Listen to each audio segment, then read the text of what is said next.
Continuamos en Ciudad Abierta por Ciudad TV 21.2, el canal de la Asamblea, un espacio en el que la discriminación no tiene lugar. Y como nuestro tema de hoy es políticas públicas de inclusión, no discriminación y género en las ciudades, de la problemática existente en nuestra urbe, pues ahora hablaremos de la situación de otra gran ciudad, Montevideo, la capital uruguaya. Descubramos cuáles son las políticas de género en esa metrópoli. Y para ello contamos con la presencia en el estudio de Solana Quesada, directora adjunta de la División Asesoría Igualdad de Género de la Intendencia de Montevideo. Ella es feminista, magíster en género y políticas públicas. Desde 1995 trabaja a favor de la igualdad de género en diversos ámbitos. Asimismo, es impulsora de la estrategia de transversalidad de género en las políticas públicas departamentales de la Intendencia de Montevideo. Nos acompaña esta semana en el marco de un proyecto de la Coalición Latinoamericana y Caribeña de Ciudades contra el Racismo, la Discriminación y la Xenofobia, la coalición LAC, de la que la Ciudad de México es parte, proyecto apoyada por el Fondo Conjunto Uruguay-México.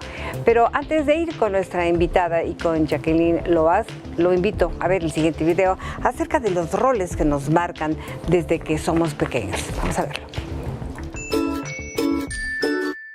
Vivimos en una cultura que divide a nuestros niños en princesas y superhéroes. El ámbito familiar es el primer y principal espacio en el cual niños y niñas aprenden roles, aprenden actitudes, aprenden a través de los ejemplos.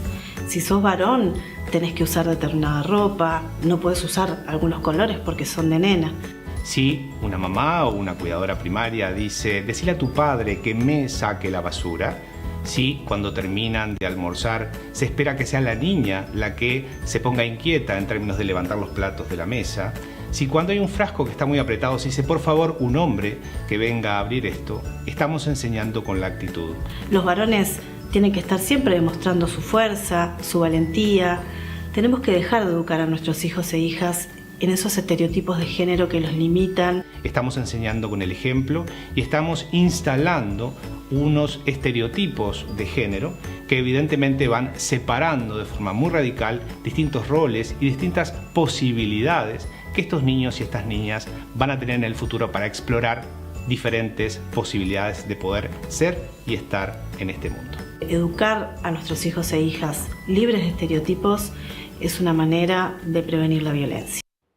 Pues verdaderamente que hoy le vamos a dar la bienvenida a Solana al programa y por supuesto a la Ciudad de México, que gracias a esta visita técnica enmarcada en dicho proyecto tendremos la ventaja de que ella esté aquí con nosotros hasta el viernes, es decir, toda una semana de actividades, de encuentros, de intercambios. Y conversamos y conversaremos hoy contigo. Y te digo muchas gracias y bienvenida a la Ciudad de México. Muchas gracias, Jacqueline, a ustedes y muchas gracias por recibirme. Bueno, hombre, pues acá encantada. Oye, a ver, yo tengo como muchas preguntas que hacerte, así que vamos a ver si podemos deja contestar. que hasta el lente me pongo porque se va a poner muy bueno. Es que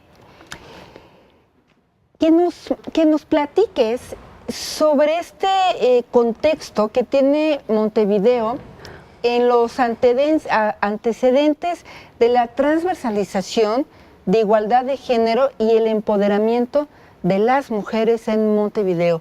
¿Cómo fue? ¿Qué hicieron? Y bueno, es un proceso largo que se inicia en los años 90 y que justamente se inicia después de la conferencia de Beijing, la Conferencia Internacional de la Mujer, que de alguna manera en el 95 da el mandato del empoderamiento de las mujeres y la estrategia de transversalidad de género, donde se iniciaron con proyectos que eran con organizaciones de base de mujeres en los distintos barrios de la ciudad, trabajando políticas vinculadas a sus derechos, como la salud sexual y reproductiva, el abordaje de la violencia de género, el acceso al empleo, que fueron las principales demandas que las mujeres organizadas de Montevideo plantearon. A partir de ahí se empezaron a hacer una serie de programas y luego se inició un proceso de que no solo alcanzaba con las políticas específicas hacia las mujeres con perspectiva de género a la ciudadanía, sino que era necesario de alguna manera incorporar la perspectiva de género en el conjunto de la política pública. Y así se empezaron en el año 2000-2001 con el primer plan de igualdad de la ciudad de Montevideo, que tiene la particularidad de ser el primer plan de todo el Uruguay, porque el primer plan nacional a nivel del gobierno nacional se hizo recién en el 2007.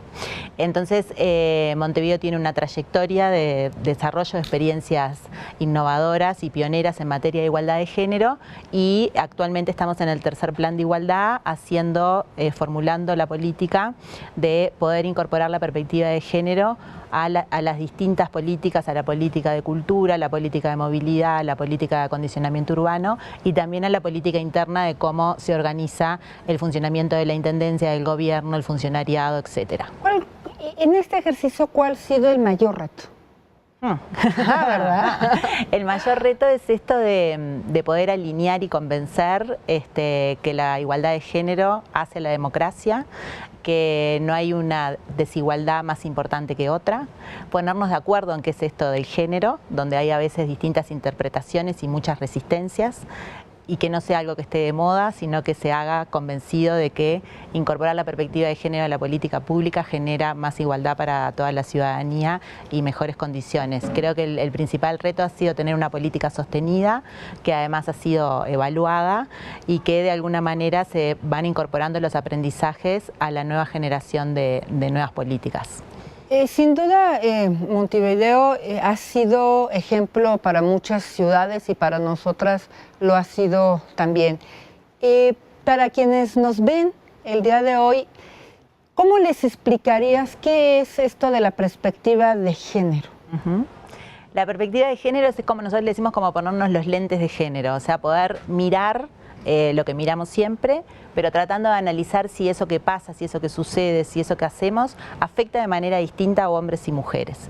Y que en eso de que no todas las personas somos iguales, somos diferentes por el sexo, género y también por otras dimensiones de la vida, y que hacer lo mismo para todo el mundo no siempre genera igualdad, y que a veces es necesario generar acciones diferentes para poder generar esa igualdad, y que si no nos ponemos esos lentes, sin querer todos, hombres y mujeres, reproducimos estos estereotipos y roles de los que hablaba el video, que de alguna manera son los que sustentan la desigualdad de género. Esto de decir, bueno, por ser hombre tenés que hacer tales cosas, por ser mujer tenés que hacer tales otras, que además son características, roles, atributos, permisos y prohibiciones que son excluyentes para unos y para otras, y que de alguna manera coartan la libertad de las personas y restringen la posibilidad de ser felices. Sí, y además me parece que tiene que quedar muy claro, porque de tanto decirlo y de tanto que lo decimos las mujeres, pareciera que género es sinónimo de mujer. Pero no.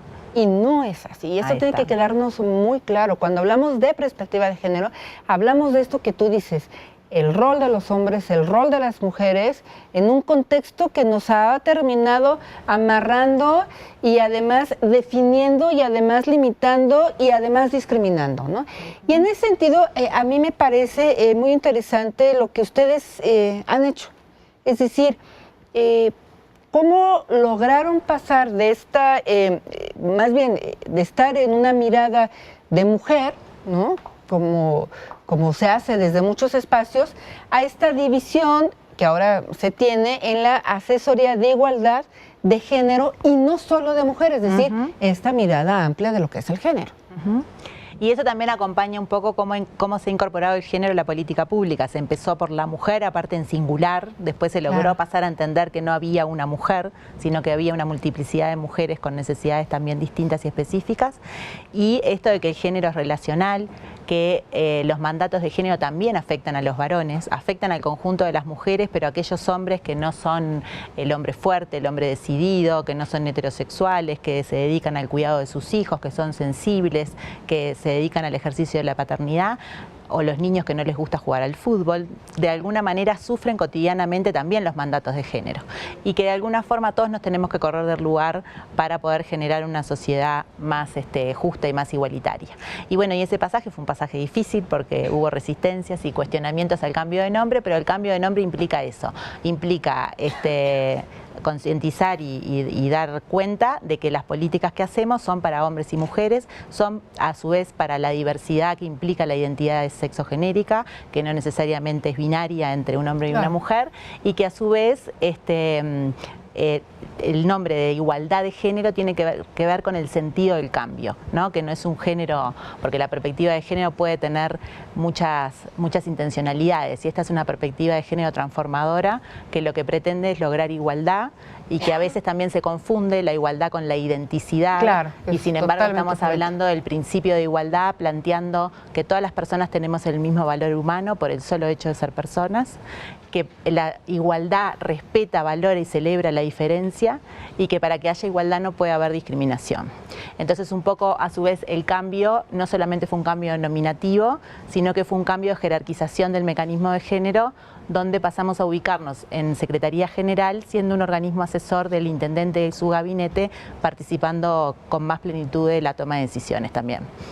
Sí, y además que resulta difícil, ¿no? Porque estamos acostumbradas a esta necesidad de visibilizar no solamente a la mujer, sino la mujer frente a esta mirada binaria hombre-mujer. Oye, ¿y en dónde encontraste la mayor resistencia? ¿Varones, mujeres, en lo público, en lo privado? ¿En dónde estuvo la mayor resistencia? Para el cambio de nombre, ajá, en las organizaciones de mujeres de base, que de alguna manera sintieron que las dejábamos de nombrar.